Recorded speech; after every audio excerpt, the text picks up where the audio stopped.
스포일러 많습니다. 욕설 간혹 있습니다.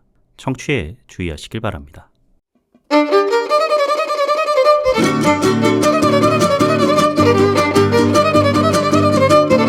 콘텐츠 대홍수 시대. 요즘 뭐 보시나요? 전 이거 봅니다. 요즘 뭐 봄? 난 이거 봄. 75번째 에피소드 시작합니다.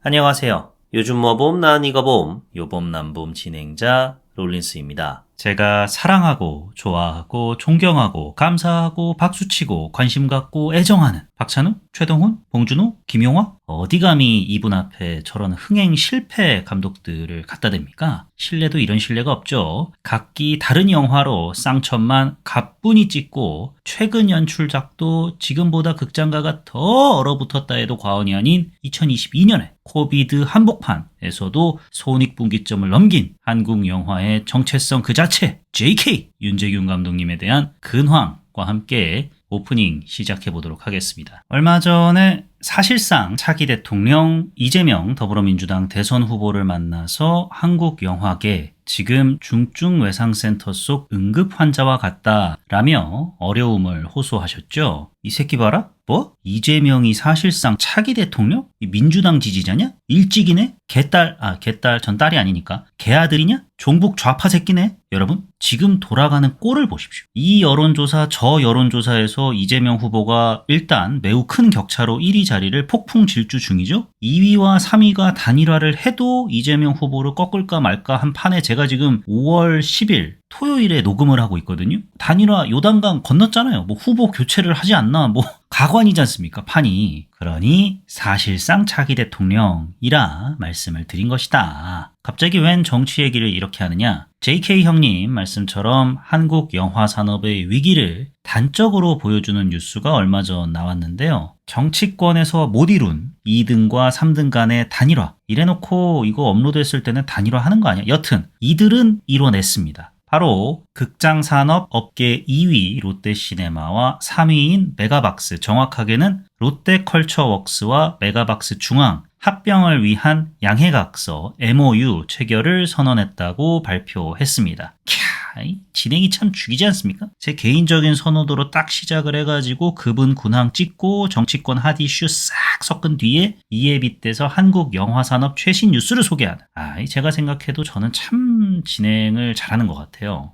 이에 비해서 구독자가 안 느는 거는 다 여러분 탓인 거 아시죠? 자, 이번 주 연병은 다 떤 것 같고요. 넘어가도록 하겠습니다. 산업 안정화에 기여하기 위해 한국 영화 다양성 확보를 위해 관객 서비스 개선을 위해 등등 그럴듯한 이유를 대긴 했지만 합병의 진짜 이유 다 알죠? 영화 산업, 그중에서도 극장업계 침체가 장기간 이어지니까 내놓은 자구책이란 걸요. 2020년에만 두 회사의 영업 손실액이 2천억 원을 넘겼다고 합니다. 이후 매출이 일부 회복되기는 했는데 누적 손실액은 여전히 수천억 원에 달한다고 하죠. 이렇게 계속 독자적으로 운영하지 말고 합쳐서 돌파구 한번 찾아보자 해서 내린 결단인 건데요. 합병이 성사되면 총 스크린 수 1682개로 현재까지 업계 1위인 CGV의 스크린 수 1346개를 뛰어넘게 됩니다. 우선은 양사 공동 경영에 들어가되 구체적 방식은 추후 확정하겠다는데요. 소비자 만족도가 높은 특수 상영관 비중을 늘려서 OTT와 차별화를 꾀하겠다라고 밝혔는데 기왕 합친다는 거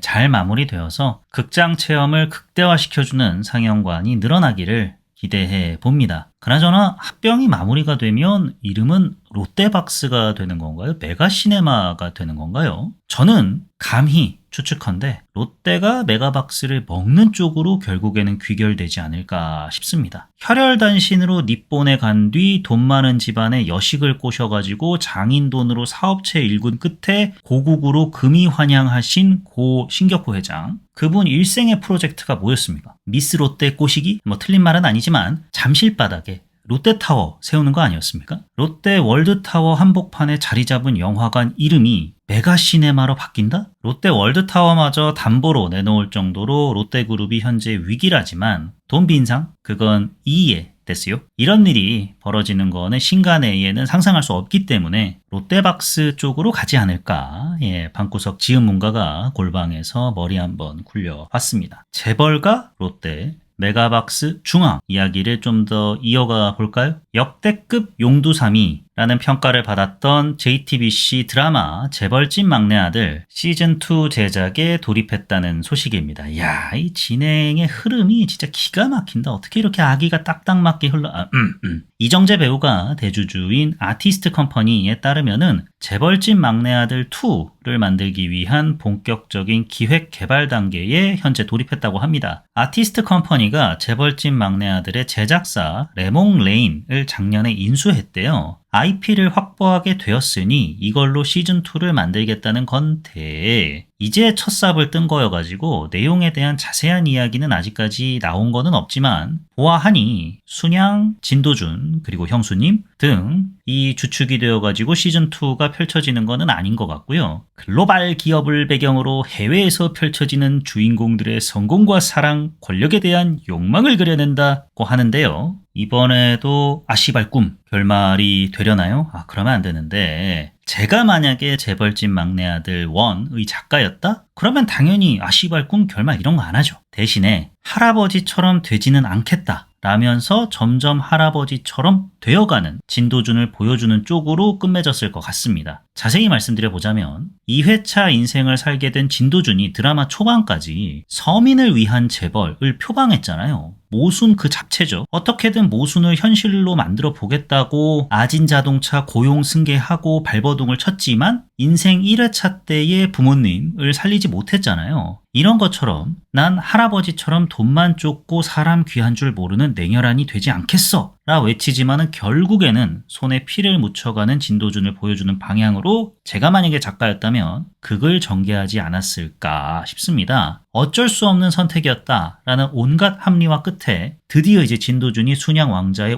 올랐지만 거울에 비친 모습은 자기 모습이 아닌 할아버지인 거죠. 환생한다는 그 컨셉 자체가 판타지이긴 하지만 제가 구상한 결말 방식이 그나마 더 현실 재벌가 모습과 맞닿아 있지 않습니까? 아닌데? 개소리인데? 하면은 댓글 남겨주시고요. 제 구상이 그렇다고 뭐 대단히 특별하다고 생각하지는 않습니다. 제작진도 아마 이런 생각을 했을 수도 있죠. 흑화하는 주인공이 대중적인 방향은 아니다 보니까 착한 재벌이 나쁜 재벌 무너뜨리는 방향으로 전개를 하다가 성급하게 씨발 꿈 결말을 택한 거 아닐까 싶습니다. 시즌2는 세계 시장을 겨냥해서 제작 중이라는데 이번에는 그런 용두삼이 결말 택하지 않기를 바랍니다. 그간 여러분이 남겨주신 댓글들 소개해드리는 시간 가져보겠습니다. 팟빵 하양이망님께서 마인크래프트 무비 에피소드에 여봄남봄은 마치 내가 젊었을 때 보던 영화 잡지 같다. 박스오피스 순위도 알려주고 줄거리도 정리해주고 옛날에는 눈이 즐거웠다면 지금은 귀가 재미있게 듣고 있어요. 마인크래프트는 아들이 어릴 때 좋아하던 게임인데 이게 영화로 만들어졌다는 것도 미국에서 난리가 난 것도 요봄남봄 듣고 알게 되어서 예고편 찾아서 보았네요. 이 영화 볼 것 같진 않지만 재미난 에피소드를 많이 만드는 영화네요. 그리고 댓글이 없어서 벽에 말하는 것처럼 느껴지겠지만은 그 벽 너머에 잘 듣고 있는 사람들이 있다는 걸 알아주세요. 댓글이 있어야 알지, 그죠? 듣는 분들 구독, 좋아요 누르고 댓글도 남겨보자고요. 롤린스님 화이팅! 이라 남겨주셨습니다. 제가 또 마인크래프트 무비 에피소드에서 진상을 제대로 부려가지고 하양이맘님께서 청취자 여러분들을 대표해 우는 아이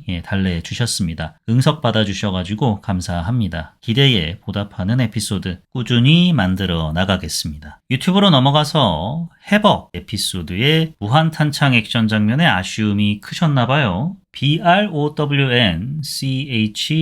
BROWNCHARLY 5442 브라운 찰리 5442 님께서 내가 이거 봤는데 별 한 개도 아깝다 라고 남겨주셨습니다. 그리고 약한 영혼 클래스 2 에피소드의 기팔군 님께서 매 콘텐츠 잘 듣고 있습니다. 약한 영웅 시즌2 감상평 너무 공감되네요. 그래도 시즌3는 기다려집니다. 라 적어주셨습니다. 잘 들어주시는 것도 감사한데 공감된다라는 평까지 아예 몸둘 바를 모르겠습니다. 감사합니다. 실망감이 적지 않은 시즌2였지만은 그럼에도 시즌3는 기다려진다라고 말씀을 하셨는데 이 무슨 말씀이신지 대번에 알 것 같습니다. 짧은 러닝타임에 빠른 전개를 기본으로 깔고 내용상 시즌3 당연히 판이 더욱 커질 테고 커진 판 속에서 화려한 액션 펼쳐질 테니 기대하실만 하죠. 여기에 제 예상대로 손석구, 김고은이 나와가지고 연시은이랑 한따까리 하고 김혜수랑 최후의 맞다이를 뜬다? 이 장면만으로 저는 바로 별 5개 즉시 쏩니다. 기팔군님을 비롯한 청취자 여러분들과 함께 시즌3 기다려보기로 하면서 본격적인 이야기 시작해보도록 하겠습니다. 요즘 뭐 봄 나 아니고 봄, 요봄 난 봄 75번째 에피소드 썬더볼츠 별 지금 시작합니다.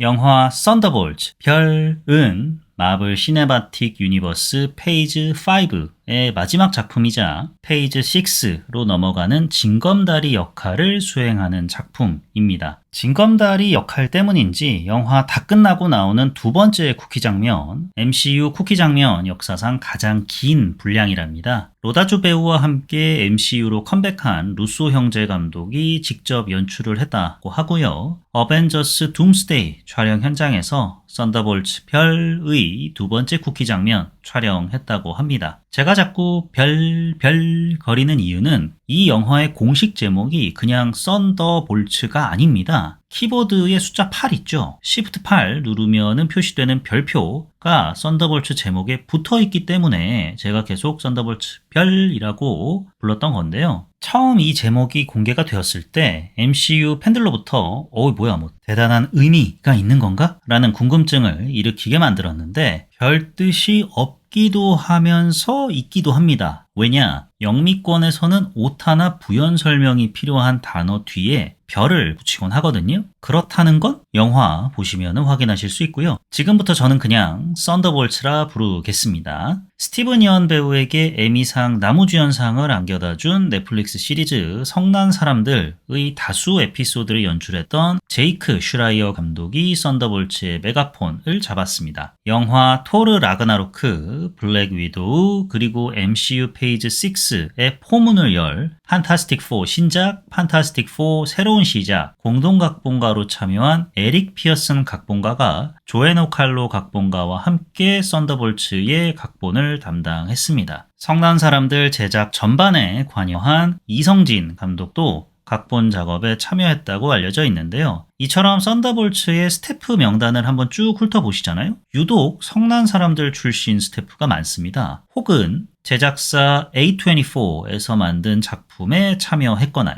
이 말인즉슨 썬더볼츠는 초능력자들 나와가지고 삐웅 빠슝 뉴욕 또 개박살 하는 기존 MCU 영화 스타일과는 결이 좀 다릅니다. 박 터지는 액션보다는 속 터지는 내면에 더 집중을 하거든요. 이 지점을 두고 관객들의 호불호 간극이 꽤 큰 것 같아요. 저는 어땠냐? 괜찮기는 한데 이거 말이지 추후에 말씀드려보도록 하고요. 속 터지는 내면? 야, 그러면은 캐릭터별 서사를 어느 정도 알아야 한다는 거 아니야? 어느 세월에 그 많은 MCU 전작들 다 보고 앉았냐? 됐어 하실 수 있는데 물론 연관된 작품을 보고 오시는 게 이해에 큰 도움이 되긴 하죠. 하지만 굳이 다 안 보셔도 됩니다. 아예 안 보셔도 될 정도예요. 이해하시는 데는 큰 무리가 없을 텐데 그래도 영화 블랙 위도우는 보시고 관람하시기를 권해드립니다. 썬더볼츠 블랙 위도우 공식 속편이라 봐도 무방하거든요. 블랙 위도우의 공식 속편이라 생각하지만 보고 나면 블랙 위도우 2도 아닌 다른 제목이 아른거리는 썬더볼츠. 출연 배우로는 이제 데뷔한 지 10년이 간 넘었는데 대배우의 길을 향해 걸어가는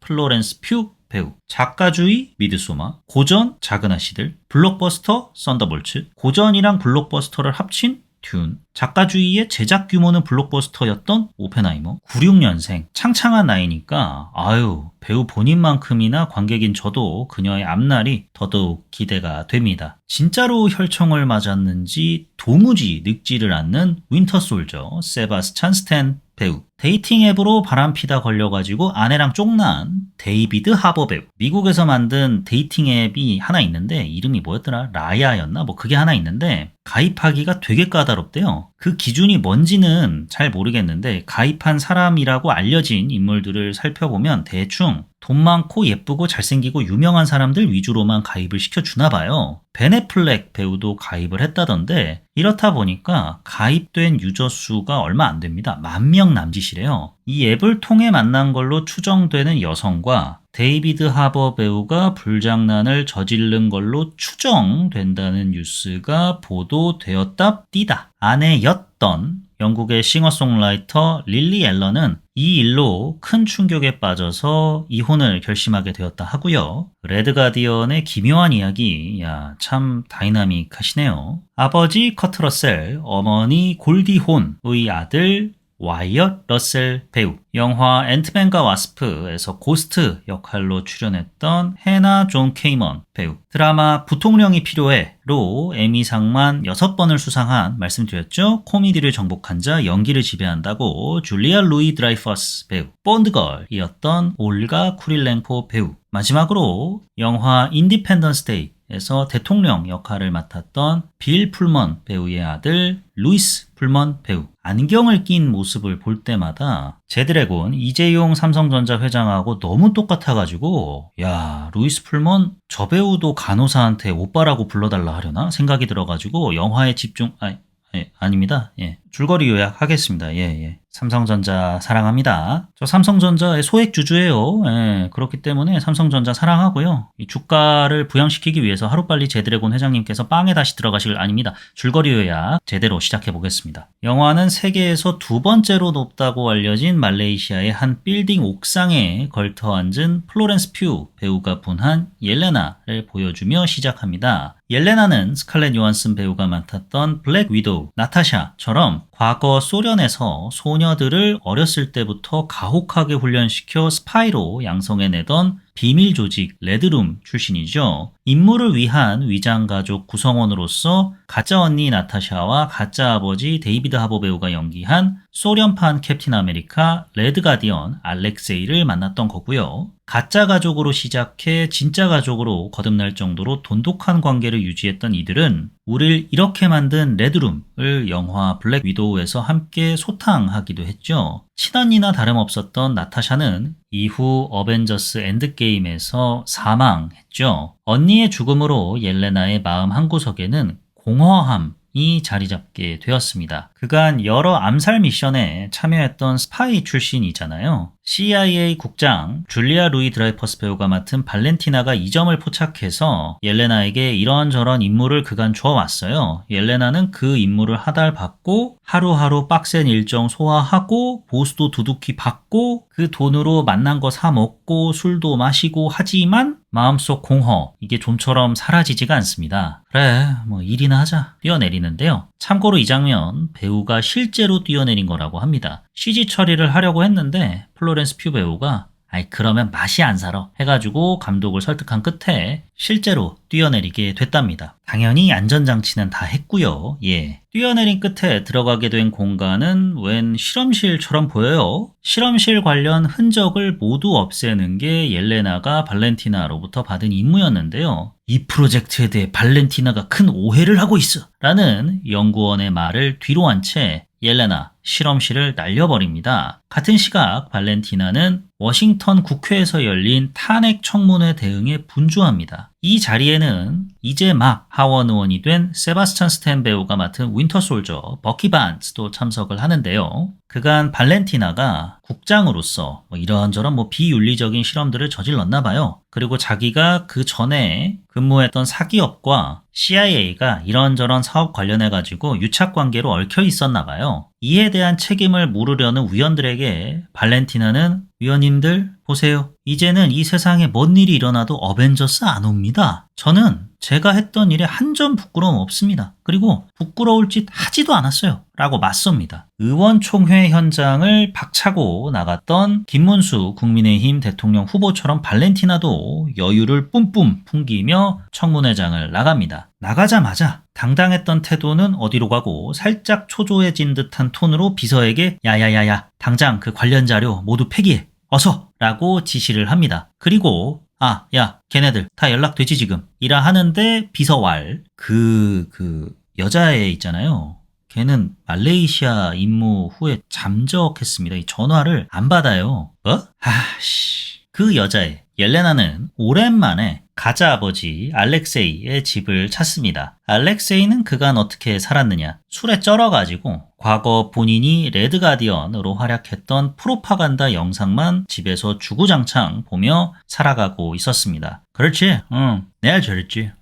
지금도 내가 괜찮다 이거야. 나 안 죽었어 이 새끼들아. 하는데 옐레나가 찾아온 거죠. 오랜만에 찾아온 옐레나를 보면서 아이고 우리 딸 아이고 하면서 반기지만은 옐레나는 아빠 같은 소리 하지도 마 라며 퉁명스럽게 대꾸를 합니다. 그럼에도 옐레나가 알렉세이를 찾아온 이유는 고민을 털어놓을 상대가 주변에 없기 때문입니다. 점점 커져만 가는 공허한 이 감정 어떻게 해야 될지 모르겠다. 라는 옐레나에게 알렉세이는 레드가디언으로 활동했던 과거를 언급하며 누군가를 위해 취했던 영웅적인 행동과 이에 대한 시민들의 환호가 내 삶의 동력으로 작용했다라는 이야기를 들려줍니다. 이에 옐레나는 발렌티나에게 전화를 걸어 나 이제 대중 앞에 내 모습을 드러내며 활동하고 싶다라고 말하죠. 발렌티나는 이런 옐레나를 반기며 이번에 너에게 맡길 일만 잘 끝내면 그 후부터는 공개적으로 활동할 수 있도록 해주겠다라고 답하죠. 그 일이 뭐냐? 미국 어디 그 사막 한복판에 비밀 연구실이 하나 있는데 거기에 해나 존 케이먼 배우가 맡은 고스트가 잠입을 하려 합니다. 고스트가 잠입한 목적을 알아낸 뒤에 죽이라는 게 옐레나에게 주어진 미션인데요. 고스트를 따라 들어간 연구실 안에는 온갖 서류며 사진들이 가득합니다. 미행을 인지한 고스트가 이내 정체를 감추자 옐레나는 경계에 들어가는데요. 서류들이 은근히 눈에 밟힙니다.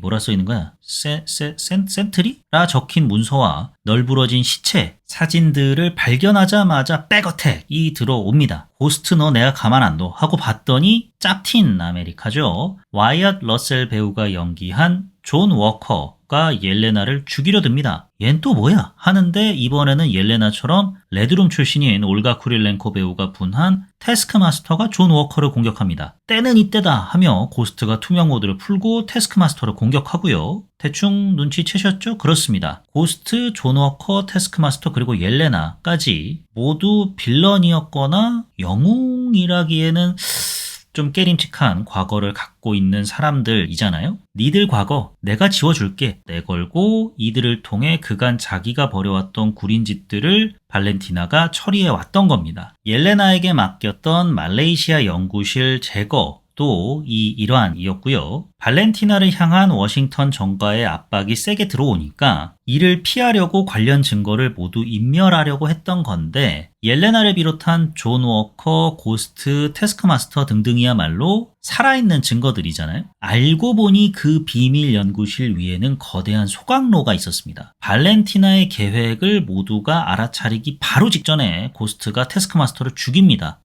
올가 배우 바쁘신 일정이 있으셨나 봐요. 이렇게 퇴장하시고요. 갑자기 이제 태스크마스터가 죽었으니까 그 시체를 봤는지 어디선가 구역질을 하는 소리가 들립니다. 바로 루이스 풀만 배우가 맡은 밥인데요. 초췌한 몰골로 환자복을 입은 채 나타난 밥은 자기가 대체 이곳에 왜 있는지 어떻게 오게 됐는지 전혀 알지 못하는 모양새입니다. 일단 소각로를 나가고 보자는데 합의한 4인방은 출구로 향하는데 문이 닫히고 고스트의 투명 모드마저 무력해집니다. 그럼에도 어찌저찌 해가지고 소각로가 내뿜는 맹렬한 화염을 뒤로 한 채 탈출에 가까스로 성공을 하는데 폭발의 충격에 밥과 옐레나가 함께 떠밀려 갑니다. 눈을 뜬 옐레나 앞에 진두주의처럼 본인의 과거가 펼쳐집니다. 눈이 펑펑 내리는 숲속에 어린 시절 옐레나가 어느 나무 뒤에 기댄 채 서 있습니다. 한 친구가 옐레나 어딨어? 라 부르자 초조한 모습의 옐레나는 모습은 드러내지 않고 계속 나 여기 있어 이쪽이야 라고 답합니다. 친구가 자기 근처까지 오자 그제서야 모습을 드러내는데요. 모습을 드러낸 옐레나 뒤로 한 킬러가 함께 걸어오더니 친구를 향해 총을 쏩니다. 이는 그녀가 레드룸에서 치렀던 첫 번째 테스트였습니다. 넉나간 표정으로 모든 과정을 지켜보던 현재의 옐레나 앞에 이게 어떻게 된 일인지 그녀의 과거 기억 속인데 바비 우두컨이 서 있습니다. 이게 어떻게 된 일이지? 라 생각할 틈도 없이 옐레나 과거 기억 속에서 깨어나게 되는 데 과연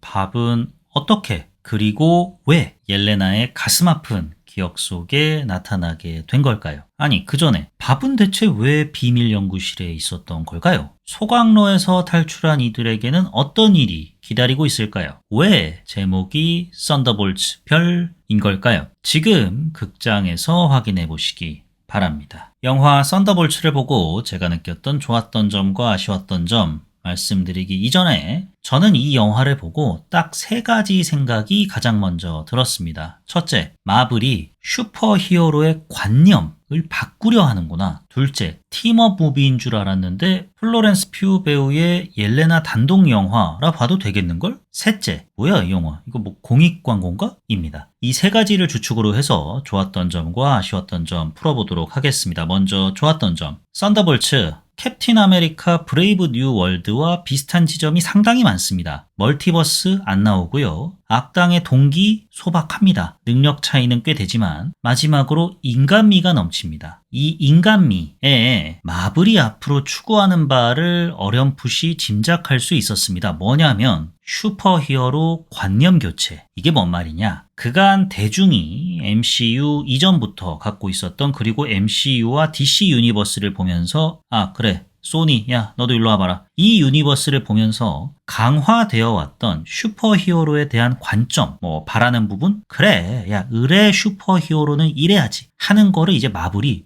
바꾸려 한다라는 생각을 캡틴 아메리카 4편을 보면서 문득 가졌었는데 그때까지만 해도 샘 윌슨이라는 캐릭터의 한정된 묘사라고만 여겼어요. 썬더볼츠를 보고 강한 확신이 들었습니다. 아, 마블이 슈퍼히어로 관념 바꾸려 작정을 했구나. 토파보자면 캡틴 4편 다룬 요범남범 에피소드에서 제가 인간 캡틴 아메리카가 주는 매력이 아이 좋더라고 말씀을 드렸죠. 샘 윌슨 실전 격투 기술로 무장한 병기 수준의 요원이지만 인간이다. 혈청을 안 맞은 생 인간이다. 수트 없으면 그냥 평택에서 흔히 볼 수 있는 미군 중에 한 명이다. 언뜻 보면은 특출난 거 하나 없는 샘한테 버키가 그러지 않느냐. 스티브는 사람들에게 절대적인 믿음을 주는 존재였다면 너는 사람들에게 할 수 있다 라는 믿음을 주는 존재다 라고. 슈퍼히어로 세대 교체가 벌어진 이상, 새로운 시대가 열린 이상 올바른 가치를 지닌 인물 그 누구나 영웅이 될 수 있다라는 표어에 가장 어울리는 인물이야말로 바로 샘 윌슨이다. 뭐 이렇게 대충 말씀을 드렸었는데 이 같은 흐름이 썬더볼츠에서도 이어집니다. 여기 나오는 캐릭터들 고스트 정도를 제외하면 특수 능력이 있는 수트 없습니다. 고스트가 입고 있는 수트도 몸이 분해되는 걸 막아주는 기능뿐이잖아요. 대단한 수트를 입은 사람 하나도 없습니다. 그렇다고 뭐 초능력이라도 있느냐? 혈청 맞은 캐릭터 몇 명 있긴 한데 그럼 뭐합니까? 날지도 못하는데. 정말 땀내 펄펄 나는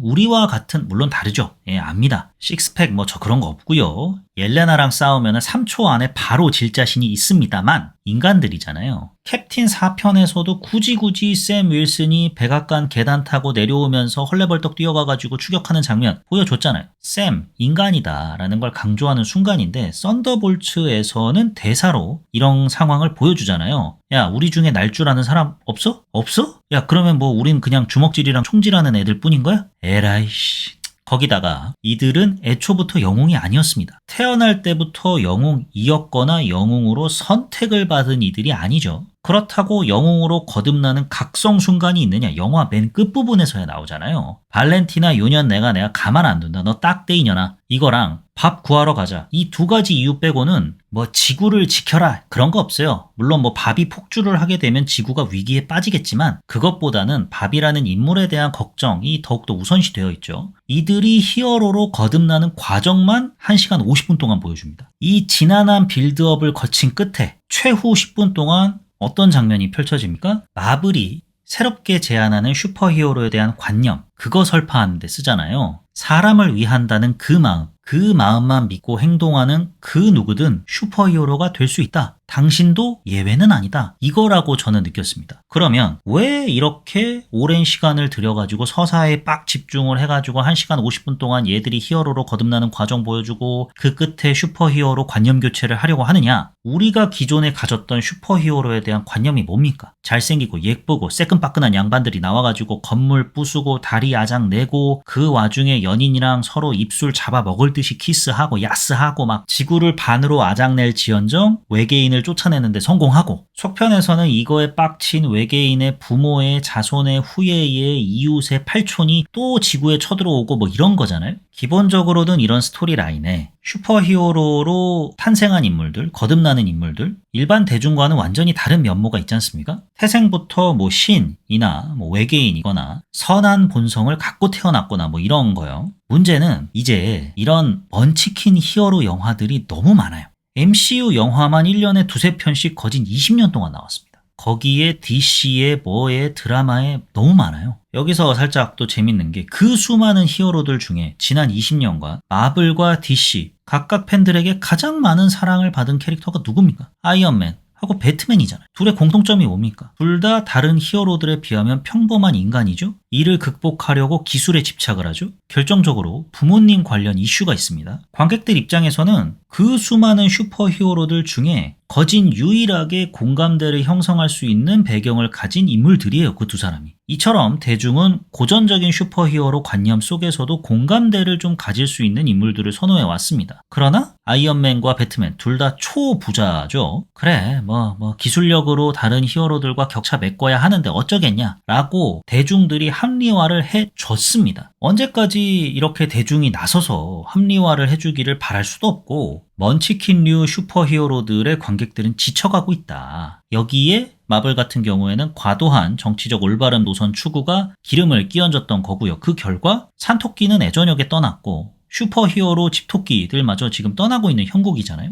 이럴 때 시대에 맞게 더 이상 관객들로부터 공감을 받지 못하는 슈퍼히어로, 단순히 우상으로만 자리 잡는 슈퍼히어로는 살아남을 수가 없다라는 거를 마블이 깨닫고 바꾸려 드는 거 아닌가라는 생각을 하게 된 거예요. 슈퍼히어로 장르의 전부라고 볼 수 있는 마블 입장에서는 저는 어쩔 수 없는 선택인 것도 있다고 생각합니다. 왜냐면은 만약에 2010년생 친구가 마블 영화에 관심이 생겨가지고 한번 마블 작품 봐야지 하면은 극장에 걸린 썬더볼츠부터 볼까요? 너무 많긴 하지만 그래도 스마트폰에 앱 하나 깔면은 스트리밍으로 그 즉시 이전 마블 영화 다 볼 수 있는 시대에 곧장 뭐 아이언맨부터 보겠죠. 그렇게 캡틴 아메리카 보고 토르 보고 블랙팬서 보고 뭐 그럴 거 아니에요? 그러면 그 친구도 어느새 지쳐가는 거죠. 마블 초기작들 훌륭하지만 새로 연이어 나오는 작품에 피로함을 호소하게 될 가능성이 높다고 생각을 합니다. 뉴비도 이럴 판인데 기존 팬들은 어쩌겠어요. 그냥 지쳤죠. 그러니까 다 떠났지. 이럴 때 판을 한번 뒤집어서 관람 동력을 이어가면서 관객 저변까지 다시 한번 넓혀보려는 전략을 마블이 택했다고 생각합니다. 마블을 또 디즈니가 갖고 있잖아요. 디즈니가 판 뒤집는 시도를 했었죠. 성공했습니다. 그 성공에 고무된 뒤에 지금까지 폭주를 해가지고 문제인 거지. 얘기를 좀 해보자면 디즈니 하면은 어느새 정치적 올바름과 뗄래야 뗄 수가 없게 돼버렸어요. 왜 저렇게 PC에 목을 매다느냐. 원죄가 있어서죠. 백마탄 왕자 이미지 누가 대중화시켰습니까?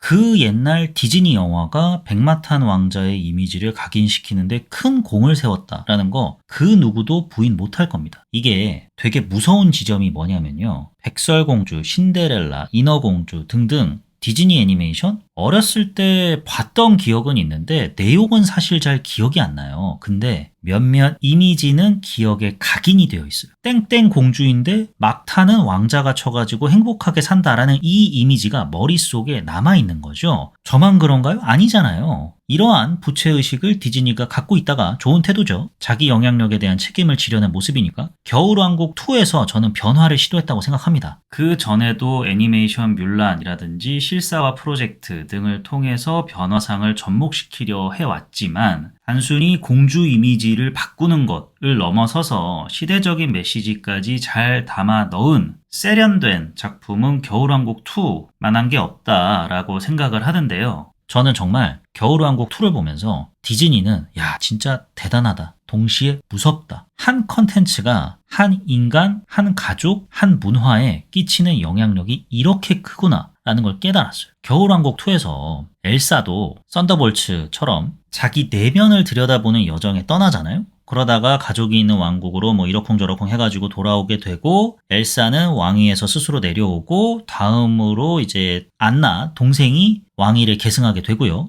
보신 분들은 아시겠지만 이 영화에 뭐 페미니즘이니 정치적 올바름이니 등등의 메시지가 막 노골적으로 들어가 있진 않아요. 다만 그간 디즈니가 저질렀던 과오들, 결국에는 수동적으로 전락해버리는 공주, 막타는 언제나 남자 캐릭터, 남자에게만 계승돼 왔던 왕위 등등을 다 깨버립니다. 1편에서도 뭐 한스였나? 그놈이 안나를 꼬시려 했던 이유가 지 나라에서는 뭐 6번째 왕자였나 7번째 왕자였나 서열이 너무 낮아가지고 안나 왕국 꿀꺽 하려고 했던 거였잖아요. 1편마저도 꽤나 고전적이죠. 그러다 이제 2편 하이라이트 장면이 뭡니까? 물말, 수토마를 탄 에룬장이 안나와 동료들 구하러 오는 장면이잖아요. 백마탄 왕자의 완벽한 미러링인 순간인 건데 야, 참 세련됐다라는 인상을 받고 제가 극장 밖을 딱 나섰어요. 우리의 미래, 꼬꼬마 친구들 어떻게 봤으려나? 야, 이 친구들 이제 커서 저렇게 능동적인 성인으로 자라겠구나 했는데 아니요. 예, 그 친구들 나오자마자 하는 반응이 나는 엘사다! 뿅뿅! 너 얼음 못 움직여. 움직이면 안 돼. 반칙! 이러고 놀고 있더라고요. 제가 어렸을 적에 디즈니 영화를 보고 사과를 먹으면 죽는다. 또 카페트만 보면은 나라라 매직 카펫 외쳤던 것처럼 겨울왕국2를 본 어린이 관객들도 당장은 엘사 뿅뿅 레리꼬 레리꼬만 하겠죠. 하지만 그들 머릿속에는 수토마 에룬장이 각인이 되어 있을 거라 저는 확신합니다. 이러니 새삼스레 겨울왕국2를 보면서 디즈니 컨텐츠의 대단함과 동시에 공포를 느꼈던 건데 이게 연달아서 잘 되기 시작하니까 디즈니 요놈들이 땡땡공주 실사화 프로젝트 잘 하다가 갑자기 흑인 인어공주 만들고 라틴 백설공주 만들고 극단으로 치다른 거 아니겠습니까? 아니 지들 부채의식을 갚는 건 좋은데 왜 내 추억까지 건드냐고. 마블도 이와 같은 위기를 겪었죠. 기존 캐릭터의 서사를 축약시키는 대신에 신규 캐릭터를 맥락 없이 끼워 팔려고 했고 대사 몇 마디로만 메시지를 전달하려고 했던 그런 영화들이 연달아 나왔잖아요. 그 결과 관객들 사이에서는 야 마블 이제 끝났어 라는 말까지 나왔을 정도니 말 다 했죠. 이런 마당에 고전적인 슈퍼히어로 계속 팔아봤자 남아있는 집토끼들마저 피로감 호소하면서 안 보러 올 거고 산토끼들의 관심은 갈수록 줄어들 것이며 수익은 점점 낮아질 판국이니 이 기회에 어디 한번 바꿔보자 한 것은 아닐런지.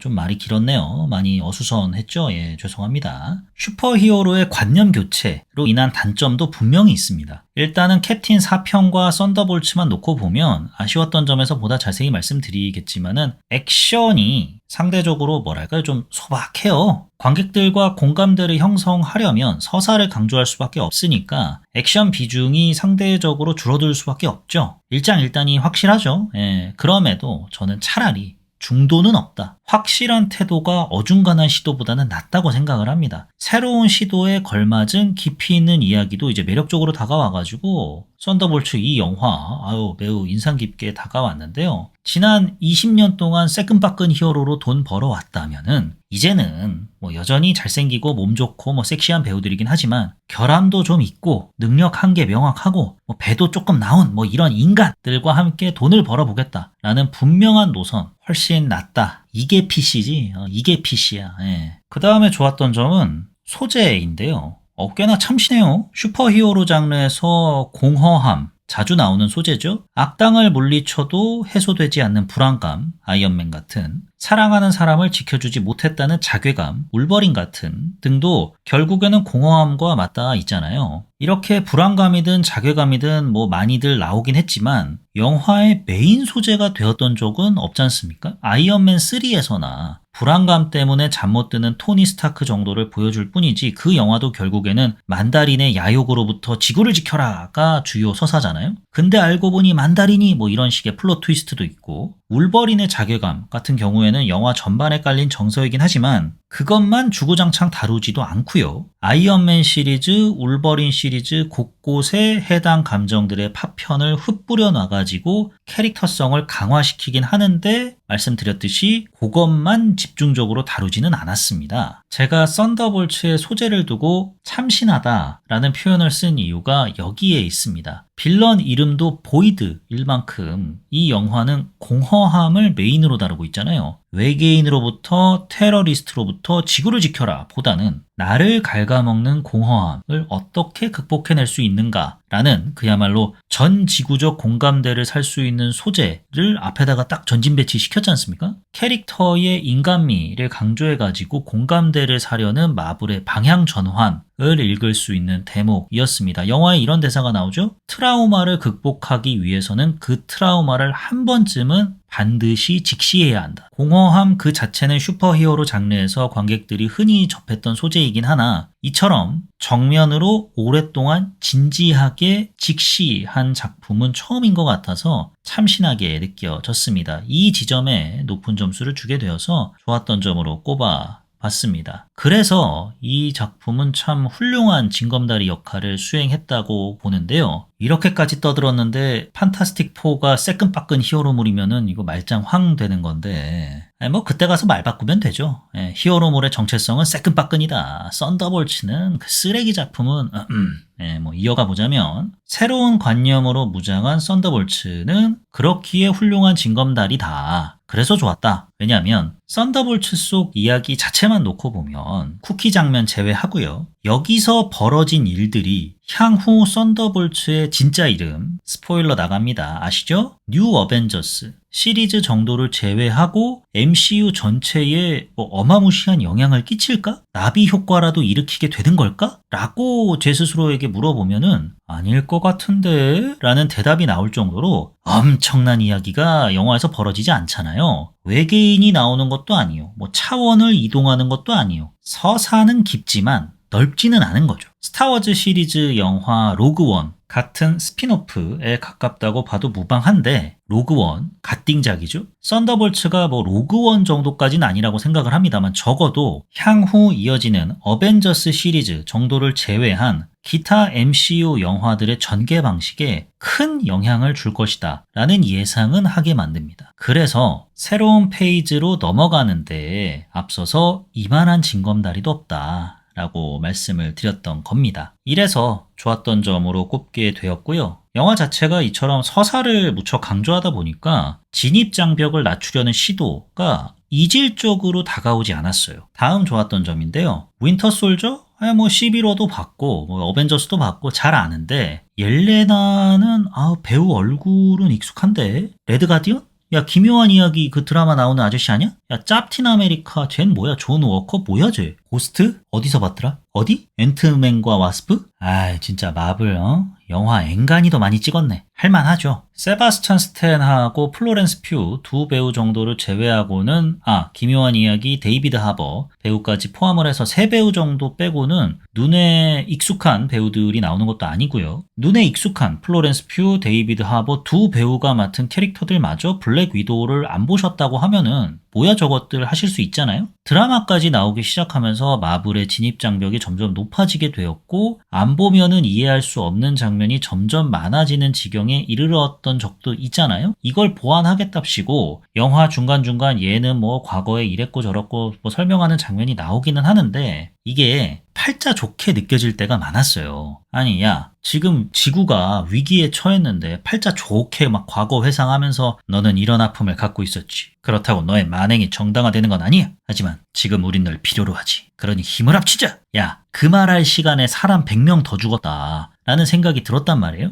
썬더볼츠는 어떠냐? 어차피 영화 자체가 우리는 캐릭터 서사로 영화 채워나갑니다. 초장부터 선언을 해버리니까 발렌티나의 과거가 이렇고 존 워커의 과거가 저렇고 그러니까 네가 짭틴 아메리카야 이 새끼야. 지금 해보자는 거지? 계속 해봐. 좋아. 하면서 서로 막 불행 배틀하고 이런 게 팔자 좋다고 다가오지 않습니다. 오히려 호기심을 충족시켜주는 방향으로 작용을 하더라고요. 영화의 흥미를 돋우고 캐릭터를 입체적으로 만든 끝에 진입장벽을 자연스럽게 낮추는 효과적인 전개로 느껴졌습니다. 앞서 언급한 짭틴 아메리카, 불행 배틀처럼 대사나 상황이나 이 세트, 이 곳곳에 녹인 센스 있는 접근 참 좋게 다가왔습니다. 이 영화에 은근히 웃긴 장면들이 많잖아요. 알렉세이가 내 리무진 방탄이야 이 새끼야 라면서 이제 버튼을 딱 누르는데 갑자기 야시시한 조명이 들어오는 것도 그렇고 뭐 이건 예상은 했는데도 웃기더라고요. 보드카 뒤로 던질 때 안 맞겠지 했는데 맞았어요. 근데 금방 꺼졌고요. 네, 터졌습니다. 우린 썬더볼츠야 라고 이렇게 뭐 명명하게 되는 계기와 과정이 매우 설득력이 높았음에도 불구하고 우린 썬더볼츠야 할 때마다 키득거리게 되더라고요. 윈터솔저 자기 기계팔 식기세척기로 씻는 것도 이거 별거 아닌데 웃기더라고요. 센트리 코스튬도 작정하고 촌스럽게 만든 것 같아서 만족스러웠고 센트리를 본 썬더볼츠의 첫 반응이 야 너 염색한 거지? 인 것도 푹을 연발케 했습니다. 세트 배경도 되게 눈길을 끌었는데 알렉세이의 집이랑 버키 집이 의도치 않게 대비가 확 되잖아요. 알렉세이 집은 난장판이죠. 옷까지 널브러져 있는 청소나 정리가 전혀 안 되어 있는 집, 술과 과거에 절어 사는 페인이라는 그 인물 소개가 바로 끝나버리잖아요. 이에 반해 버키 집은 매우 말끔하죠. 단순히 청소 상태가 확연히 되어 있다 보니까 차이가 확 나다 보니까 그래서 인상적이었다 이건 아니고요. 버키의 집은 뭔가 너무 깔끔해요. 제가 이 영화를 두고 인간미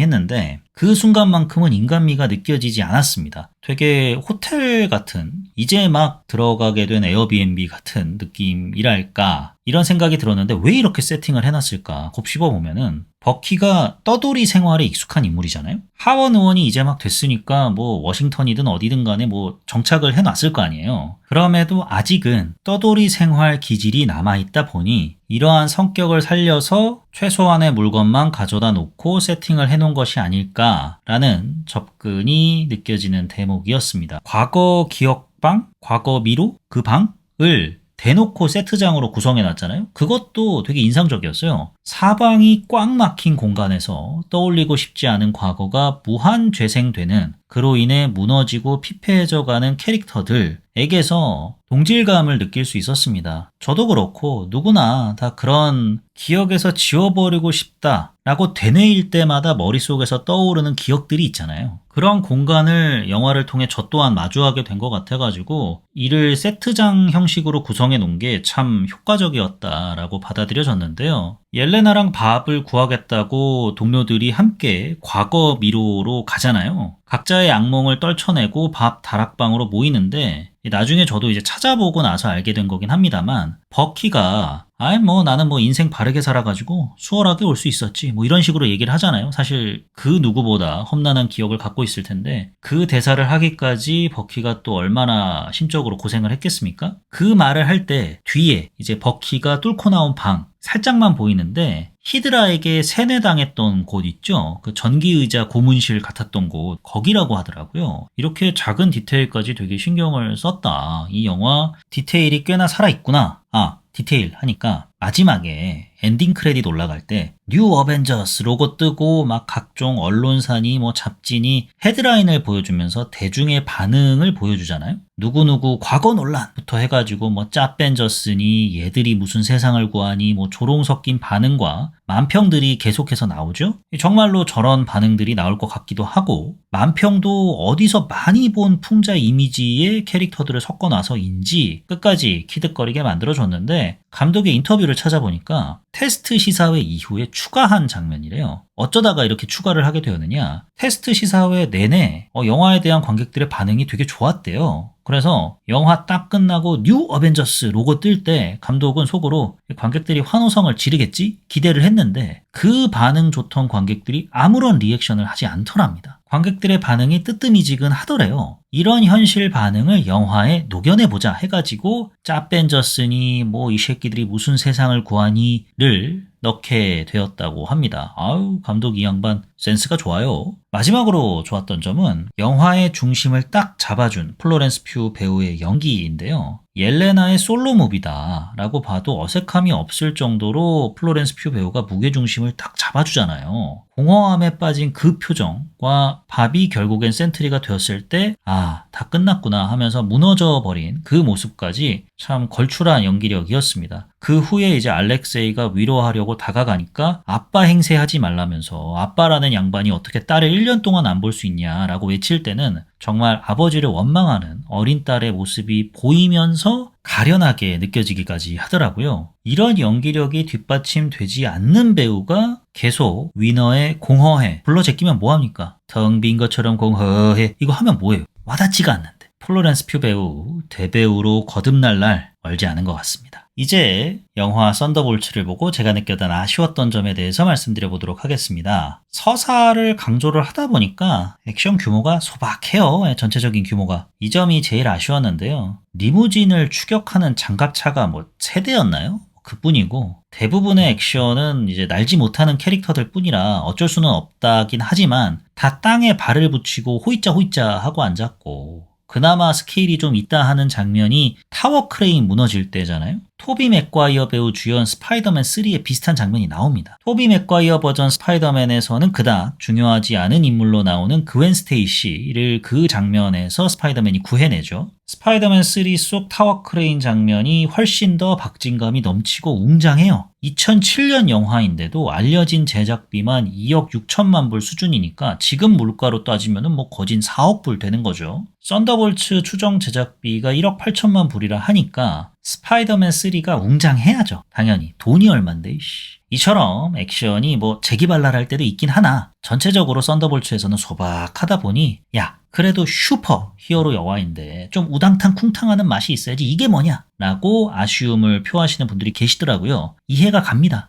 예, 저도 블록버스터 좋아하는 사람 입장에서는 뭔가 좀 채워지지 않는 나도 공허함을 느끼네 뭐 이러면서 극장을 나섰기 때문에 이 점은 충분히 아쉬웠던 점으로 언급할 수 있는 대목이라고 생각을 하고요. 그 다음에 아쉬웠던 점은 이 영화가 이제 후반으로 가면 갈수록 재활센터 홍보 영상처럼 느껴졌어요. 그 중에서도 이제 보약 중독, 재활센터 홍보 영상처럼 느껴졌는데 인생 독고다이다 라고 자기 합리화하고 밥에게도 그런 식으로 냉소적으로 얘기를 했던 옐레나가 밥을 나중에 감싸면서 너의 곁엔 우리가 있다. 네 잘못 아니야. 계속 외치면서 밥 마음속의 보이드를 잠재우는데 성공을 하잖아요. 울림 있는 대사고 감동적인 순간이긴 한데 계속해서 같은 대사, 비슷한 리액션 등이 이어지다 보니까 굿윌 헌팅 보는 것 같기도 하고 It's not your fault 그 장면 보는 것 같기도 하고 재활센터에서 벌어지는 일을 간접 체험하는 것 같아가지고 또 하필 마지막 장면이 또 실험실이다 보니까 병원 같은 느낌도 들어요. 그래서 살짝